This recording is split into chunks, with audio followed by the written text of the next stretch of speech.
Hello மக்களே, இனி நம்ம பார்க்க போகிற வீடியோ என்ன அப்படின்னு பார்த்தீங்கன்னா, இன்றைக்கி வெட்னஸ்டே ஒரு ஆரிஜின் ஸ்டோரி தான் பார்க்க போகிறோம். யாருடைய ஆரிஜின் அப்படின்னு பார்த்தீங்கன்னா, ஒரு மோஸ்ட் கொடூரமான ஒரு வில்லன், ரொம்ப கொடூரமான ஒரு வில்லன் அப்படின்னு சொல்கிறத விட ரொம்ப ஒரு பவர்ஃபுல்லான ஒரு வில்லன் அப்படின்னு தான் சொல்லியாக்கணும். ஸோ அவருடைய பேர் டோர்மாமு. இந்த வீடியோவில் அவருடைய பவர்ஸ் என்ன, ஆரிஜின் என்ன அப்படின்றத நம்ம ஃபுல்லாக எக்ஸ்பிளைன் பண்ண போகிறோம். அந்த வீடியோ ஸ்கிப் பண்ண நம்ம ஃபுல்லாக பாருங்கள். சரி வாங்க வீடியோக்குள்ளே குச்சிடலாம்.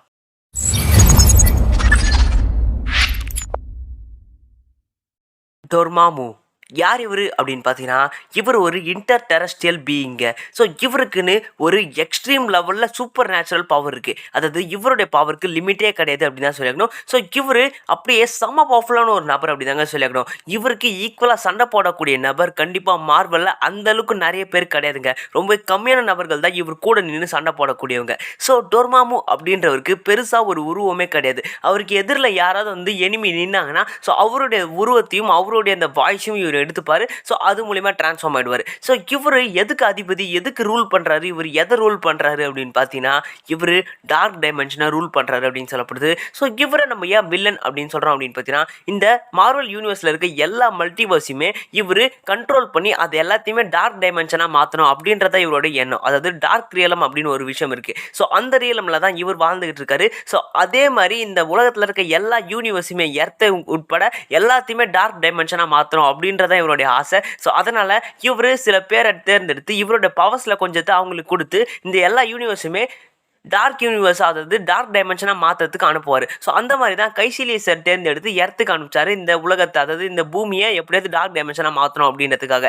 ஸோ இவருடைய இந்த பவர்ஸ் கொஞ்சம் பவர்ஸை கொடுக்குறாருல, ஸோ அவங்களே ஏன்ஷியன்ட் ஒன்னை அடிக்கிற அளவுக்கு பவர்ஃபுல்லாக இருப்பாங்க அப்படின்னு சொல்லப்படுது. அதாவது கைசிலியஸே கண்டிப்பாக ஏன்ஷியன்ட் ஒனுக்கு நேரடியாக நின்று சண்டை போடக்கூடியவர். ஸோ டோர்மாமுடைய ஒரு சில பவர்ஸ் தான் இவர்கிட்ட இருக்குது. ஸோ இவரே ஏன்ஷியன்ட் ஒன் கூட நேரடியாக நின்று சண்டை போடுறாருன்னா, அப்போ ஏன்ஷியன்ட் ஒன்னால் கண்டிப்பாக டோர்மாமு கிட்ட கூட நிற்க முடியாது. ஏன்னா டோர்மாமு அப்படின்றவர் ஒரு லிமிட்டே இல்லாத ஒரு மிகப்பெரிய பவர்ஸை கொண்ட ஒரு நபர் அப்படி தாங்க சொல்லணும். ஸோ அப்புறம் எப்படி டாக்டர் ஸ்ட்ரேஞ்ச் அவரை தோக்கடிச்சாரு அப்படின்னு பார்த்தீங்கன்னா, டாக்டர் ஸ்ட்ரேஞ்ச் அவரை டெக்னிக்கலாக தோக்கடிக்கலைங்க. ஸோ எர்த்தில் டார்க் டைமென்ஷனை பரப்புறதை நிறுத்தினார், அவ்வளோதான். அது எப்படி அப்படின்னு பார்த்தீங்கன்னா, டாக்டர் ஸ்ட்ரேஞ்ச் என்ன பண்ணார் அப்படின்னு பார்த்தீங்கன்னா, அவருடைய அந்த ஐ ஆஃப் அகமட்டாவை யூஸ் பண்ணி டோர்மாமோ ஒரு டைம் லூப்பில் சிக்க வச்சார். ஸோ அந்த டைம் லூப் மூலிமா இவர் ரொம்ப கடுப்பாயிட்டார். அதாவது இப்போ ஒரே விஷயத்தை திரும்பியும் நம்மக்கிட்ட திரும்பி நம்மக்கிட்ட சொல்லி தான் நம்ம ரொம்ப கடுப்பாயிடுவோம்ல. ஸோ அந்த மாதிரி கடுப்பானதுனால தான் டோர்மாமோ விட்டு போனாருங்க. டெக்னிக்கலாக அவர் சண்டே போடல அப்படின்னு தான் சொல்லணும், பார்கெயின் பண்ணியிருக்காரு. அதாவது பேரம் வச்சிருக்காரு பூமியை வச்சு. டோர்மாமோடைய ஒன் ஆஃப் த எனிமி யார் அப்படின்னு பார்த்தீங்கன்னா அகமேட்டோ தாங்க. ஸோ இவர் எர்த்தில் டார்க் டைமென்ஷனை பரப்பணும் அப்படின்னு நினைச்சார்ல,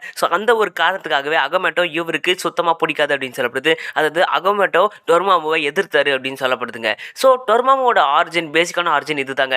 இவர் ஒரு இன்டர் டெரஸ்ட்ரியல் பீயிங், இவர் ஒரு சூப்பர் நேச்சுரல் பீயிங். ஸோ இவர் ஒரு எக்ஸ்ட்ரீம் பீயிங் அப்படின்னு தான் சொல்லணும். ஸோ இப்போ இவரோட பவர்ஸ் என்ன அப்படின்றத பார்ப்போம். ஸோ இவருக்கு எக்கச்சக்கமான பவர்ஸ் இருக்குங்க. என்னென்ன அப்படின்னு பார்த்தீங்கன்னா, இவருடைய பவர்ஸை இன்னொருத்தருக்கு தரக்கூடிய ஒரு பவர் இருக்குது. ஸோ அது மட்டும் இல்லாமல் இவரால் எந்த ஒரு விஷயமே இல்லாமல் ஸ்பேஸையே ஃபோல்டு பண்ண முடியும் அப்படின்னு சொல்லப்படுது. ஸோ இவர் டைமை தாண்டி நீடிக்கக்கூடியவர், இவரால் டைமையே ப்ரெடிக்ட் பண்ண முடியும் அப்படின்னு சொல்லப்படுது. ஸோ இந்த விஷயத்தை ஏன்ஷியன்ட் ஒன் காமிக்ஸில் ஒரு வாட்டி கன்ஃபார்ம் பண்ணியிருக்காங்க. ஸோ வாங்க என்ன சொல்லியிருப்பாரு அப்படின்னு பார்த்தீங்கன்னா, இவனுக்கு எதிராக நின்று ஜெயிக்கிறது அப்படின்றது இம்பாசிபிள் அப்படின்னு சொல்லியிருக்காரு. ஸோ இவர் அந்தளவுக்கு ஒரு எக்ஸ்ட்ரா டெரஸ்ட்ரியல் பீயிங் அப்படின்னாங்க சொல்லியாக்கணும். ஸோ இவருக்கு இன்னொரு ஒரு பவர் என்ன அப்படின்னு பார்த்தீங்கன்னா, டார்க் டைமென்ஷனை ஆக்சஸ் பண்ணுறது. ஸோ டார்க் டைமென்ஷன் அப்படின்னா என்ன அப்படின்னு பார்த்தீங்கன்னா, ரொம்பவே ஒரு இருட்டாக இருக்கக்கூடிய ஒரு ரியலம் அப்படின்னு தான் சொல்லியாக்கணும். அதாவது ஈவில்னஸ் நிறைஞ்ச ஒரு ரியலம் அப்படின்னாங்க சொல்லியாக்கணும். ஒரு ஃபேக்ட் என்ன அப்படின்னு பார்த்தீங்கன்னா, டாக்டர் ஸ்ட்ரேஞ்ச் 1 படத்தில் என்னாச்சு அப்படின்னு பார்த்தீங்கன்னா, டோர்மாமுவா நடித்தது யார் அப்படின்னு பார்த்தீங்கன்னா பெனடிக்ட் கம்பர்பேட்ச் தான். அவருக்கு வாய்ஸ் கொடுத்ததும் பெனடிக்ட் கம்பர்பேட்ச் தான். அதாவது டாக்டர் ஸ்ட்ரேஞ்சாக நடிச்சார்ல அவரே தான். ஏன்னு பார்த்தீங்கன்னா, டாக்டர் ஸ்ட்ரேஞ்ச் அதாவது டோர்மாமு யார் அவருக்கு எதிரில் நிற்கிறாங்களோ அவங்களோட அந்த உருவத்தையும் வாய்ஸும் எடுத்துப்பார். ஸோ அதை அங்கே ஒரு ஹிடன் டீட்டெயிலாக வச்சுருக்காங்க மார்வல். ஸோ இந்த கண்டினியூட்டிக்காக தான் மார்வல் எப்போவுமே போற்றப்படுவாங்க. ஸோ மார்வல் எப்பவுமே கிரேட் தாங்க. ஸோ இப்போ நம்ம இவருடைய அந்த வீக்னஸ் என்ன அப்படின்னு பார்த்தீங்கன்னா, இவருக்கு பெருசாக வீக்னஸே கிடையாது அப்படின்னு தாங்க சொல்லியிருக்கணும். ஒரு வீக்னஸே இல்லாத ஒரு நபருங்க. ஸோ இவருடைய ஒரு மிகப்பெரிய பவர் என்ன அப்படின்னு பார்த்தீங்கன்னா, இவருடைய பவர்ஸ்க்கு லிமிட்டே கிடையாது. அதாவது லிமிட்லெஸ் பவர்ஸ் அப்படின்னு சொல்லியிருக்கணும். ஸோ இவருடைய பவர்ஸ் எக்ஸ்பேண்ட் ஆகிட்டே போகும். இவருக்கு டார்க் டைமென்ஷனில் மட்டும்தான் பவர் இருக்குது அப்படின்னு கேட்டிங்கன்னா அதுதான் கிடையாது. இவருக்கு எல்லா டைமென்ஷன்ஸ்லையுமே பவர் இருக்குது. இவரால் மிரர் டைமென்ஷனில் இல்லாமையே இந்த ஸ்பேஸையே ஃபோல்டு பண்ண முடியும் அப்படின்னு சொல்லப்படுது. ஸோ டைம் டெக்னிக்கலாக டொர்மாமுக்கு கிடையாதுங்க. ஸோ இதுதான் இவருடைய ஒரு சூப்பரான பவர்ஸுங்க. ஸோ இவருக்கு வீக்னஸ் அப்படின்னு பெருசாக கிடையாது. இவர் ஒரு வேற லெவல் நபர். இவர் ஒரு செம பவர்ஃபுல்லான ஒரு வில்லன். தேனோஸ்லாம் இவருக்கு முன்னாடி நிற்கவே முடியாது. கண்டிப்பாக டார்க் சைடு டோர்மாமு கிட்ட தோத்துருவார் அப்படின்னு தான் நினைக்கிறேன். இல்லைங்க, தோத்துருவார் நினைக்கிறேன்லாம் கிடையாது. கண்டிப்பாக டோர்மாமு டார்க் சைடை தோக்கடிச்சிருவார். ஸோ இதுதாங்க இவருடைய ஒரு பவர்ஸ் ஆர்ஜின். இந்த வீடியோ உங்களுக்கு பிடிச்சிருந்தா ஒரு லைக்கை போட்டுருங்க. நான் ஏதாவது மிஸ் பண்ணியிருந்தேன்னு நினச்சிங்கன்னா மறக்காம கமெண்ட் சொல்லிடுங்க. அப்படியே உங்களுடைய மார்வல் ஃப்ரெண்டுக்கு ஷேர் பண்ணி விட்டுருங்க. நான் உங்களை அடுத்த வீடியோவில் மீட் பண்ணுறேன். அது வரைக்கும் டாடா, பாய் பாய்.